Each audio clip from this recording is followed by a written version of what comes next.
Long term capital gain पे indexation को वापस लाया जा रहा है। जब आप इसे पूरा समझ लेंगे तो आप कहेंगे कि इतना आसान है, लेकिन मैडम इसे इतना कॉम्प्लिकेटेड क्यों कह रही है।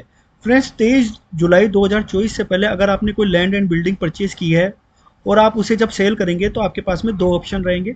विदाउट इंडेक्सेशन आप टैक्स पे कर सकते हैं 12.5% की रेट के हिसाब से। अगर आप इंडेक्सेशन का बेनिफिट लेते हैं तो 20% की रेट के हिसाब से आपको टैक्स पे करना पड़ेगा। इनमें से दो जो भी कम है वो आपको टैक्स पे करना पड़ेगा। फ्रेंड्स, तो क्या सारे जो असेट्स है वो 22 जुलाई 2024 तक अगर परचेज की है तो इंडेक्सेशन बेनिफिट के लिए अवेलेबल रहेंगे?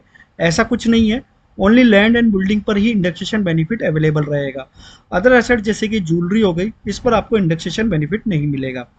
फ्रेंड्स, एक पार्टनरशिप फर्म है जो कि XYZ के साथ पार्टनरशिप करती है और उन्होंने एक लैंड परचेज किया, तो क्या इंडेक्सेशन बेनिफिट इनको भी मिलेगा? फ्रेंड्स, ध्यान रखिए कि इंडेक्सेशन बेनिफिट के लिए आपको इंडिविजुअल और HUF होना जरूरी है। प्रॉपर्टी परचेज की फर्म ने, कंपनीज ने, एसोसिएशन एक्सेट्रा ने, तो उनको इंडेक्सेशन का बेनिफिट नहीं मिलेगा। एक NRI है जिन्होंने एक नॉन एग्रीकल्चर लैंड इंडिया में खरीद रखी है, जब वो इसको सेल करेंगे तो क्या इसका इंडेक्सेशन बेनिफिट मिलेगा? फ्रेंड्स, इंडिविजुअल और HUF होने के बावजूद भी अगर आप NRI हैं तो आपको इंडेक्सेशन का बेनिफिट नहीं मिलेगा। इसके लिए आपको रेजिडेंट होना ही पड़ेगा। फ्रेंड्स, मैंने रेजिडेंशियल हाउस सेल किया और एग्जेम्पशन क्लेम करने के लिए कैपिटल गेन में इन्वेस्ट किया। या तो अनदर हाउस हो सकता है, कैपिटल गेन बॉन्ड हो सकता है।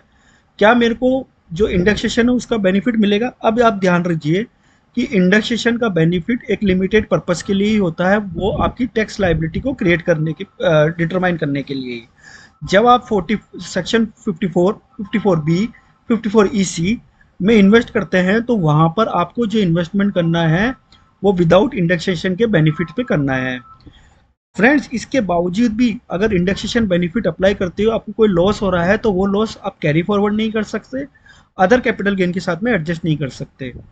फ्रेंड्स, अगर नटशेल में बोलें, इंडेक्सेशन का बेनिफिट अवेलेबल है लैंड एंड बिल्डिंग को, अदर एसेट्स को नहीं है। टैक्स पेयर अगर NRI है या फर्म है या कंपनी है, इंडेक्सेशन बेनिफिट नहीं मिलेगा। अगर आप इंडेक्सेशन बेनिफिट जो है वो टैक्स पर्पस के लिए ही कैलकुलेट होगा, इन्वेस्टमेंट करना चाहते हैं तो विदाउट इंडेक्सेशन आपको जो भी अमाउंट गेन आ रहा है वो आपको 2054, 54B, 54EC में इन्वेस्ट करना पड़ेगा। अफसोस कि मेरा इतने समझाने के बाद भी आप ये कह रहे हो कॉम्प्लिकेटेड है, जबकि ये इतना ईजी है। वीडियो अगर अच्छा लगा हो तो लाइक शेयर एंड सब्सक्राइब करें। टिल देन, जय हिंद, जय भारत, धन्यवाद।